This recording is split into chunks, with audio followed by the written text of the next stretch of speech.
Wih, apaan nih? Ini Harley ya?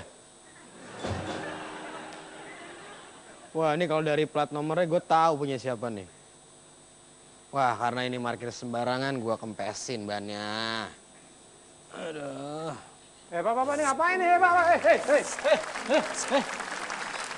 Ngapain? Ngapain? Bang, lihat. Nih apa? Apa itu? Saya juga nggak tahu. Ya, itu dilarang parkir. Dilarang parkir. Ini kenapa parkir di sini?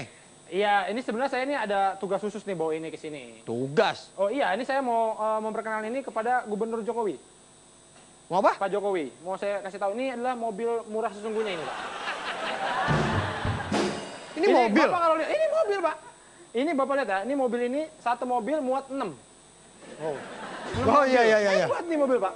Dan mobil ini juga tenaganya beda dengan yang udah-udah. Kalau yang udah-udah kan BBM, ini BBM juga, tapi bertenaga betis manusia. BBM.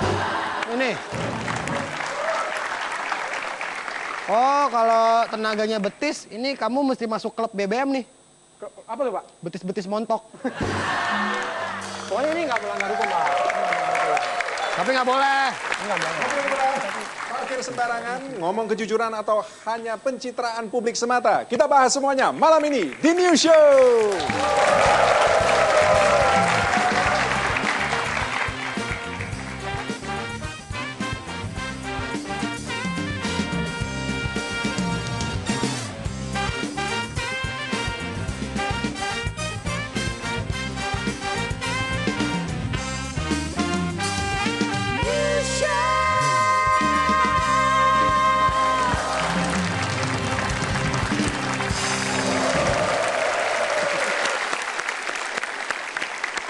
Ya, selamat malam, selamat berjumpa kembali di News Show.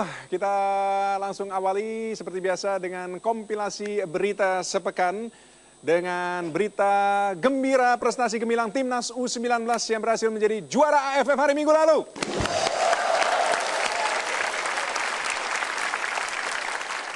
Indonesia juara. Dan sesudahnya, Menpora dan PSSI langsung meminta agar pemain tidak tergoda rayuan menjadi bintang iklan aneka produk dalam tayangan televisi. Para pemain dikhawatirkan akan terkontaminasi dunia hiburan. Kalau Vicky bilangnya mungkin terkontaminasi sisiasi dunia hiburan. Dan menjadi terlalu sibuk dengan agenda di luar sepak bola. Sebab nantinya dikhawatirkan akan berpengaruh ke fisik dan mental pemain. Sementara dari sumber berita yang tidak terlalu bisa dikonfirmasi kebenarannya, para pencinta tayangan Timnas di televisi meminta agar televisi tidak tergoda rayuan pengiklan yang akhirnya membuat iklannya kebanyakan. Dikhawatirkan para pemirsa akan terkontaminasi dengan emosi yang nantinya akan berpengaruh ke mental juga. Iklannya nggak habis-habis, banyak bener. Kecuali News Show, kalau iklannya banyak dan panjang itu namanya Alhamdulillah. Pemirsa jangan marah ya kalau iklannya banyak. Sebuah kecelakaan maut terjadi di Jalan Asia Afrika Senayan, Jakarta Minggu dini hari lalu. 2 orang tewas, 5 orang luka berat dan 4 mobil rusak parah. Penyelidikan polisi masih terus berjalan. Sang pengemudi mobil yang menabrak sudah dijadikan tersangka meskipun hasil tes urin, narkoba dan alkohol negatif. Dan dugaan apakah ini ada kaitannya dengan aksi balap liar yang biasa terjadi di Jalan Asia Afrika belum terbukti. Tapi memang sudah bukan rahasia lagi bahwa Jalan Asia Afrika Senayan kerap dijadikan arena untuk kebut-kebutan atau balap liar, baik itu mobil maupun motor, terutama saat akhir pekan, malam minggu. Kalau ditanya alasannya, katanya, habis enak sih, jalanannya lurus, aspalnya halus, oh gitu ya. Jalan lurus, aspal halus, itu masa juga bisa. Kita semua juga bisa. Coba sekarang kalau berani kebut-kebutan di Asia Afrika, tapi jam 5 sore di hari kerja, tuh.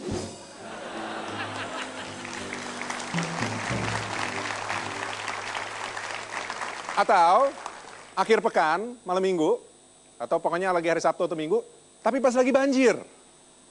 Tuh, kalau berani hebat.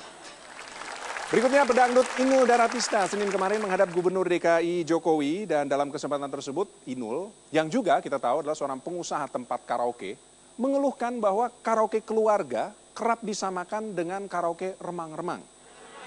Saya merasa dirugikan dengan Perda nomor 10 tahun 2004 tentang kepariwisataan Karena berdasarkan perda itu, karaoke keluarga disamakan dengan karaoke remang-remang, begitu kata Inul.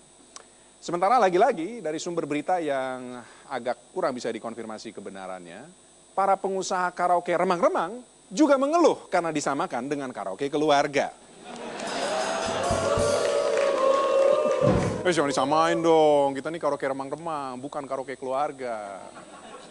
Meskipun tak jarang ya, agak kadang-kadang karaoke kami juga menghasilkan keluarga yang tidak diharapkan. Dirilisnya BlackBerry Messenger BBM bagi para pengguna iPhone dan Android ternyata disambut antusias oleh para pengguna iPhone dan Android. Dan gak tanggung-tanggung, 1,1 juta pengguna iPhone dan Android tercatat berusaha mengunduh atau mendownload BBM dalam 8 jam pertama sistem tersebut dibuka. Akhirnya timbul masalah teknis dan BlackBerry mengumumkan tidak bisa merilis BBM bagi pengguna iPhone dan Android dalam waktu dekat dan belum bisa memastikan kapan BBM bagi pengguna iPhone dan Android akan diluncurkan kembali. Sehingga para pengguna iPhone dan Android harus bersabar lebih lama lagi. Wahai para pengguna iPhone dan Android, ya, asal tahu aja, for your information, kalian tidak perlu sebenarnya repot-repot bersabar lebih lama lagi. Karena ada sebuah perangkat yang bisa kalian gunakan untuk menggunakan BBM dengan mudah. Apakah perangkat ini maksud? Ini dia. Nah, tapi ngapain juga sudah pakai iPhone Android masih pengen ngedownload BBM? Ini bukannya pakai iPhone Android, itu gara-gara udah nggak mau pakai BB lagi, ya nggak? Itu ibaratnya putus sama pacar, tapi masih pengen TTM, alias nggak bisa move on. Gitu. Dan yang terakhir, penunjukan Ruhut Sitompul sebagai Ketua Komisi 3 DPR yang baru menuai berbagai penolakan dari beberapa anggota komisi. Ruhut bahkan disebut sebagai badut. Dan menanggapi hal itu, Ruhut balik menyebut mereka sebagai kadut. Marilah kita bercermin, siapa yang badut? Periksa absen, apakah yang hadir kayak gua yang rajin ini dibilang badut? Mungkin dia kadut, itu loh yang maling bawa-bawa uang, gitu kata Ruhut. Udah, nggak usah berantem. Mau Ruhut, mau badut, mau kadut, nggak masalah. Yang penting tetap cemungut, ya. Oke, itulah kompilasi berita selama sepekan. Kontroversi soal mobil murah terus menjadi wacana perbincangan pro dan kontra. Saya akan tanya apa pendapat dari Kepala Dinas Perhubungan DKI Jakarta sesaat lagi. Tetap di News Show.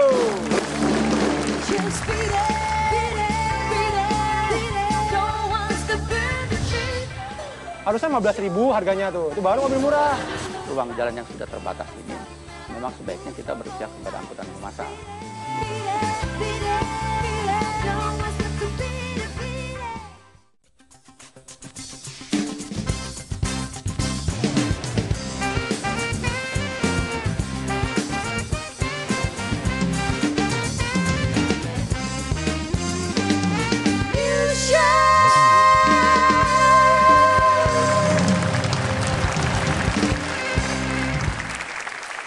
Pemirsa, fenomena mobil murah terus menuai pro dan kontra. Setidaknya yang kontra nggak tanggung-tanggung adalah orang nomor 1 di DKI Jakarta, yakni Jokowi.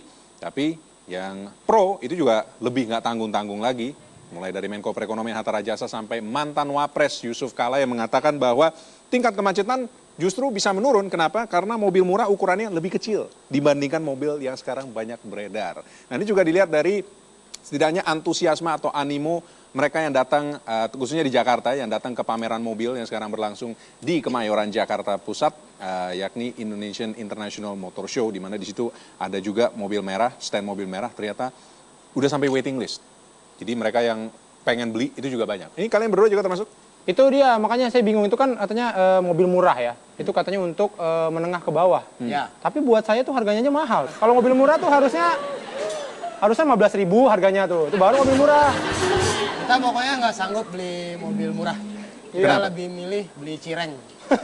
Jauh banget. Cireng buat dimakan enak. Lagian tuh adanya mobil murah ini justru kayaknya bakal malah bikin Jakarta makin macet lah. Nah, untuk lebih jelasnya nih, coba nih. Saya akan putarkan berita tentang mobil murah. Nanti kita kasih komentar tentang berita ini. Babak baru mobil murah ramah lingkungan atau low cost green car (LCGC) kini mulai di pasar tanah air. Setelah menunggu cukup lama, Presiden Susilo Bambang Yudhoyono akhirnya menandatangani peraturan pemerintah tentang proyek mobil beremisi rendah. Mobil yang diklaim ramah lingkungan ini dikhawatirkan dapat memperparah kemacetan di ibu kota. Namun pemerintah memastikan distribusi akan dilakukan secara merata sehingga tidak terfokus di Jakarta. Pemerintah menilai diluncurkannya LCGC dapat menekan konsumsi BBM bersubsidi. Berkat dikeluarkannya peraturan pemerintah nomor 41 tahun 2013, kini harga mobil semakin terjangkau. LCGC telah lolos dari verifikasi pemerintah soal regulasi tersebut, sehingga LCGC mendapatkan insentif pajak. Maka tak heran, LCGC dibanderol dengan harga yang cukup murah dibandingkan harga mobil yang sekelas, yaitu mulai dari 76 juta hingga 120 juta rupiah.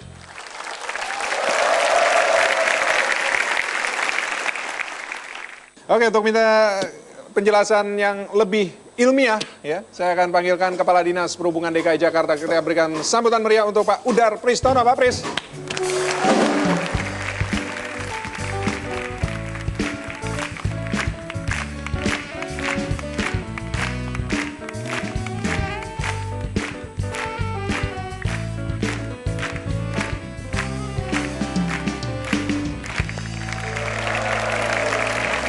Apa kabar Pak Pris? Selamat datang di New Show. Nah ini pasti mumet juga nih kan? Ya. Dipusingkan dengan kebijakan ini kayaknya mau nggak mau tetap jalan mobil murah ini. Nggak bisa ditentang, nggak bisa dilawan. Ya jelas ya. Yang jelas kita akan, Jakarta khususnya, akan kebanjiran mobil murah ini. Tidak ada mobil murah pun, pertumbuhan kendaraan 8-11% per tahun. Apalagi ditambah dengan mobil murah. Tadi saya mendengar bahwa mobil ini memang kecil, tapi kalau kecil yang dibawa satu orang, kalau satu bus itu ukurannya misalnya dijejer, itu 6 mobil murah, membawa, anggaplah 2 orang, 12 orang. Satu bus kan kalau bis gandeng bisa 160 orang, bis single 85 orang.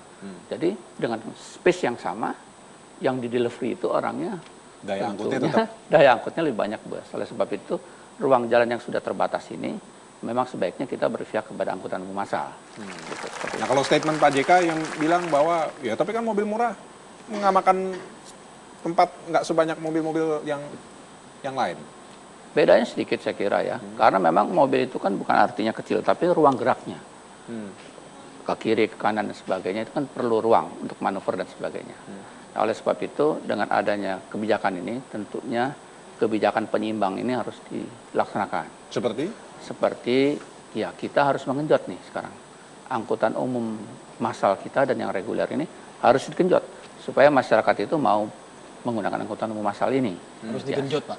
Ya. Nggak bisa digas aja, Pak. Artinya dipercepat. Sebagai contoh, sekarang untuk operator angkutan umum ini misalnya ingin mengadakan mobil, ya. Jadi kalau bisa yang dibantu itu bukan mobil murah saja, tetapi angkutan umum ini.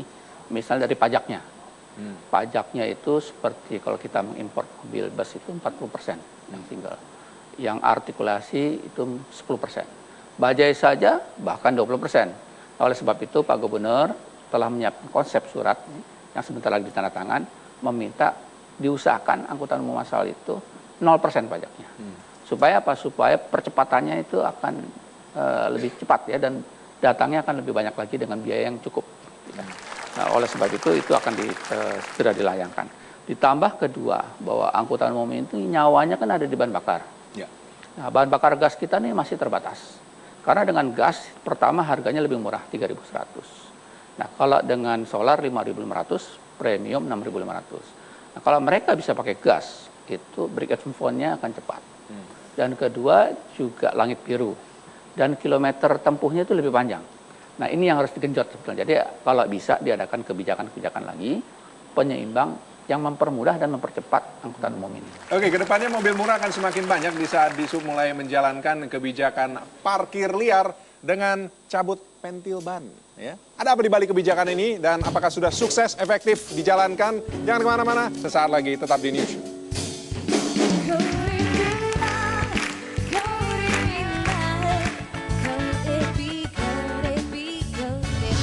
Pentilnya dipelihara, dirapikan. Ya, malah dilap-lap dan sebagainya. Gitu ya. Karena nyeret-nyeret.